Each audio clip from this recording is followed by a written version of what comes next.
Atlas has quite a few mysteries that are explained but unknown, since you need to know Japanese to know what they are. Or they're just popular repeated things that don't have any real origin.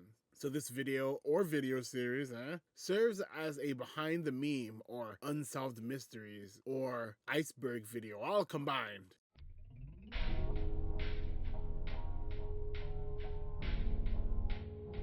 So let's get started. Here's a song you might know. In the re-release of Soul Hackers, there was a new song included. This track was called #X. Well, I mean, it's pound X, but you know.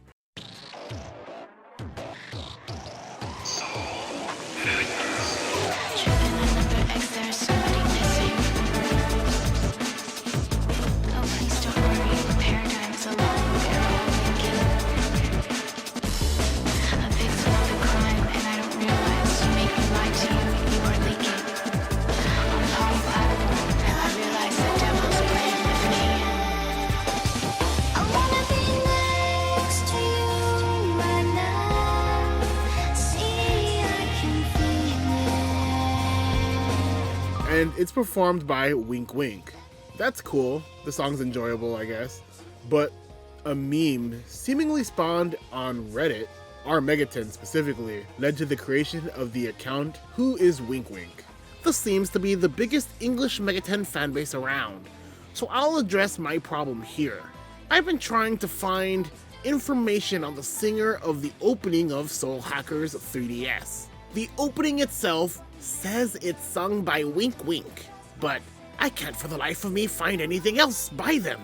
I quite like her singing, so I was hoping to find more music by her. But at this point, I can't even find any reference to her existing. I found an old Japanese duo just called Wink, but they broke up in the 90s, so it can't be them. All my Google searches only yield people mentioning her as the singer of this particular song, and I can't find any record of her on any music database or even any torrents or MP3s of her songs. Is this some really obscure indie singer in Japan they grabbed off the street? An alias for a singer who didn't want their name revealed for whatever reason? Be it legal or personal? I know this sometimes happens with voice actors. Anyone know anything? What makes this interesting is that the line of inquiry was never answered. Checking the official news posts surrounding the creation of this track yields nothing. Looking at the old website doesn't either. Looking using product listings from the time show that no other projects were made with that name. So I think unless the soundtrack liner notes for that 3DS version of the game have anything interesting on them, it'll stay a mystery, unsolved. I once said the Devil Summoner series is the most fertile ground for content for Atlas to farm lore. Proof? Well, I made several videos just talking about the Kuzunoha family tree. There's so much information and many gaps. Within my Kuzunoha video, I talked about the real-world inspirations, the ancient origins, and the stuff we knew about the Kuzunohas, including that there are 4 main families, 1 head family, and some branch families. The Kuzunoha family that people simp for the most is the Raito family. The one no one cares about is the Girin family. Sorry, old man, the future is now. And the one I like the most is the Kyoji family, a branch family we meet first in the first game. So let's explain the point of this. I know the gist of the Kyoji journey, and you probably might too, but I gotta explain it to you anyway.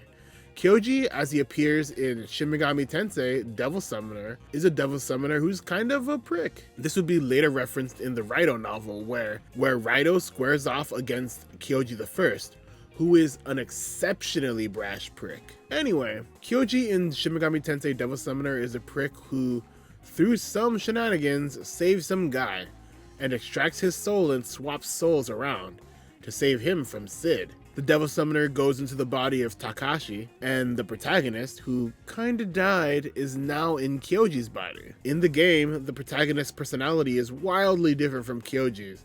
Because of this, he grows a little Debbie-sama family. Spoilers for the game, but in a funny twist of fate, the protagonist's girlfriend turns out to be an important big bad thing. She's the Megami that gets tensei'd.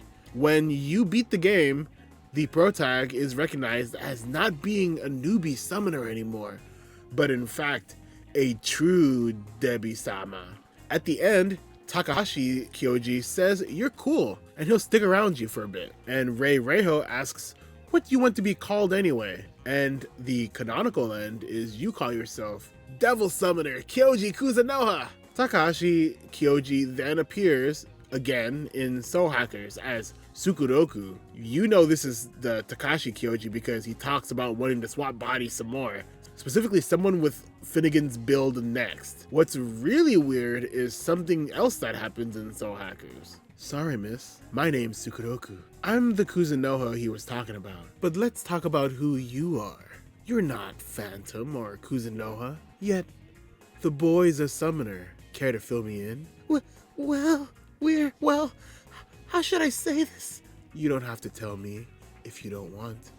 Anyhow, if you're taking on Phantom, I bear you no ill will. You see, I'm here because I heard my tomboy of a partner was somewhere in this general area. I'm looking for her. Her name's Rei Reiho. Have you come across her? I've never met anyone like that. So, is she your lover or something? Our relationship is a bit too complicated to describe to you kids. Yeah, so that's not right. Right? Sukuroku or Takashi or OG Kyoji isn't Rei's partner by the end of the first game. The protag Kyoji was. And I think this is pretty much what makes me think of it as a mystery. What happened to the protagonist of Devil Summoner? The way Rei is introduced almost in isolation as a separate entity, and the way she's not really looking for Sukuroku, so we actually don't know if she's still working with him or the protag Kyoji. We do know OG Kyoji makes a pudgy appearance in Persona, but we don't get the same for Rei, so ultimately, I'd love to know what happened to the Devil Summoner protag. Did he die? Did he retire? The reason I call him Kyoji is because that's ultimately what his story arc was. He takes on the title. Based on the information from the Raito series, we learned that not only are there the names Kyoji, Girin, and Raito, we actually learned that they're just titles that powerful summoners can earn. Through side content, we also learned that essentially Rei Reiho is some sort of steward for the Kuzunoha family.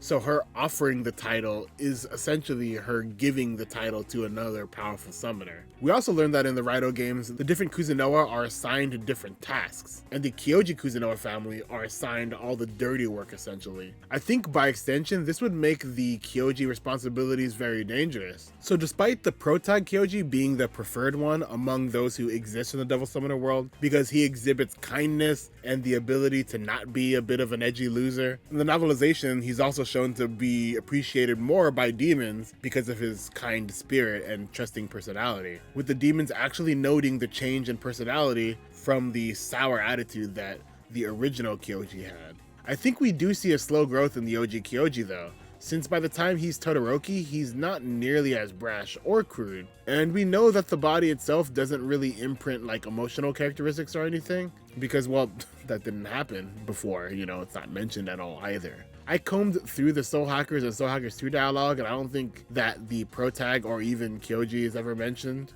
though I could be missing something. And funny enough, we did get somewhat of an official answer of what happened to Kyoji Kuzunoha, the protagonist.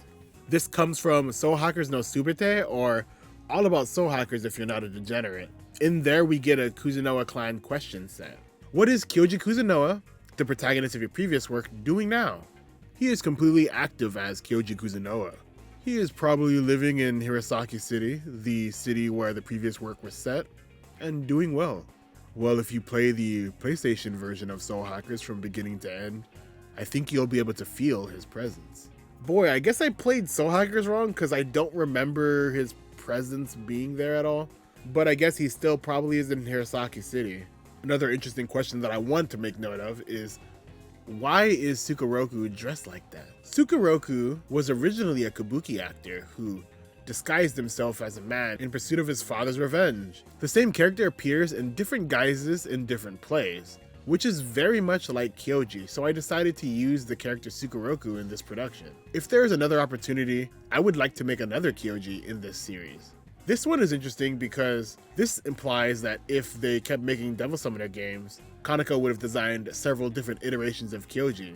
Kinda makes it a little sad that we didn't get another one, not even in Soul Hackers 2. More reason, I guess, that Soul Hackers 2 is more disconnected than we even anticipated it being. Though Kyoji is basically a Kaneko stand-in, so maybe he is retired because Kaneko is retired. Special thanks to Kid Capes for finding that for me. Be sure to subscribe to Kid Capes if you want someone who's like me but worse in every way. This is a mystery I haven't seen many people discuss. In Persona 3 and 4, there's art we've never seen before. The easiest example is none other than Black Frost himself. The huge boy crushing Jack Frost in Nocturne has been replaced with a little gremlin looking thing, and it's not the only art that's different. Some other demons have new art, and this brings us to the 4 Heavenly Kings: Bishamonten, Jikokuten, Zauchoten, and Komokuten. Their first really epic appearance in Mega 10 is the Shin Megami Tensei 1 entrance, where they can be fought or recruited based on your alignment. It's also just kind of worth noting that for some reason Mega 10 likes to associate Masakado with the 4 Heavenly Kings, and it's kind of weird. To me, it's weird because the Taira clan was a big deal, but if anything, Yoshitsune would be the one to have the association with the 4 Heavenly Kings, simply because of a joke. Because Yoshitsune is from the Minamoto clan, and that clan actually has the Shiteno, which is the Japanese term for the 4 Heavenly Kings. But in this instance, it refers to Minamoto no Yorimitsu's retainers. Just kind of think about that. Atlus loves puns, and so to me, this makes more sense logically. But I guess since they guard directions and Masakado guards Tokyo, they're probably just like, they guard all the directions and he guards all the Tokyo, which is the center of the directions. And I guess that ties into another thing Atlus loves, which is centering Japan whenever they can. Anyway, I think the 4 Heavenly Kings are the most interesting examples. I think what makes it stand out is for SMT1, in the first volume of Kaneko Works, we only get one piece of art for the 4 Heavenly Kings, Komokuten. He would later get a redesign in Devil Survivor, which is where all 4 get a redesign. But that isn't to say that the other 3 didn't show up in SMT1. It's to say that they didn't get drawn. I've spoken about Kaneko's early designing techniques, so definitely watch that video for details. But to simplify for this sake, sometimes he'd draw the sprites first, sometimes he'd draw the art first, and a lot of times he would draw the sprites and then use those pieces to make a new demon. Though in the case of Komokuten, he basically just used that one as a framework and then just recolored it, 3 times. So that kind of explains why Komokuten has art in SMT1 Kaneko Works. And if you look at the new Persona 3 art, it's clearly a riff on that. Looking at the 3 other kings, and I kind of get the feeling that the other ones might reference Kaneko art, if at all. Funny enough, I decided to show Kid Capes and Spider the images of this art that I was trying to find. And instantly, Kid Capes, being the know-it-all that he is, noticed that Bishamonten was actually just a redraw of Indra from SMT1. But that kind of left Jikokuten and Zauchoten. Well, funny enough again, the answers to those are found in Nocturne. These don't appear in the Nocturne Kaneko Works though. The logic that I'm using is that they might have actually just used the models themselves and reference the poses that they use in Nocturne. And that kind of wraps up everything, except who drew these? The credits list Kaneko as the original Devil designer, but that's just a way to credit his numerous pieces that are used in the game. Kind of. And then there's the character designer credits, going to Masayuki Doi, Kenji Sakane, Kenji Sawa, and Eddie Nishimura. And then, obviously, there's the art director himself, Shigenori Sojima. Since the others are designated as character design, this leads me to believe that it's possible Sojima did these. However, in the special thanks, there's some interesting names.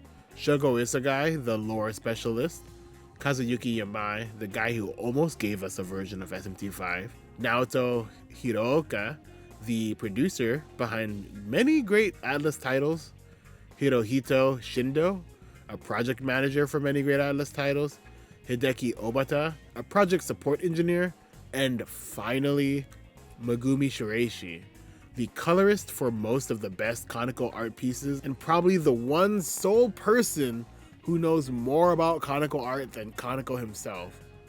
All of this to say, I believe the line work at least was done by Shiraishi, but I wouldn't be shocked if the coloring was hers too. Looking at the way these Heavenly Kings turned out, the two based on the Nocturne in-game models have a level of dimensionality that the other two don't. Probably because the other two are from a guy who didn't take any formal art training, so his skill at rendering is a little weak by comparison. But what do you think about these mysteries? And what mysteries do you want the LaRue Detective Agency to solve next? Special thanks to my channel members Karmagito, FF12Kid, and A Lie Remains a Lie. Y'all really make me able to do this stuff, and I'm grateful for that. If you want to support my channel, leave a comment, like the video, subscribe. You can also buy my merch, follow me on Twitter for more Atlus related content, follow me on Twitch for some degeneracy, or join the rankings of my channel members. Thank you for watching, and goodbye, fellow Megatenists.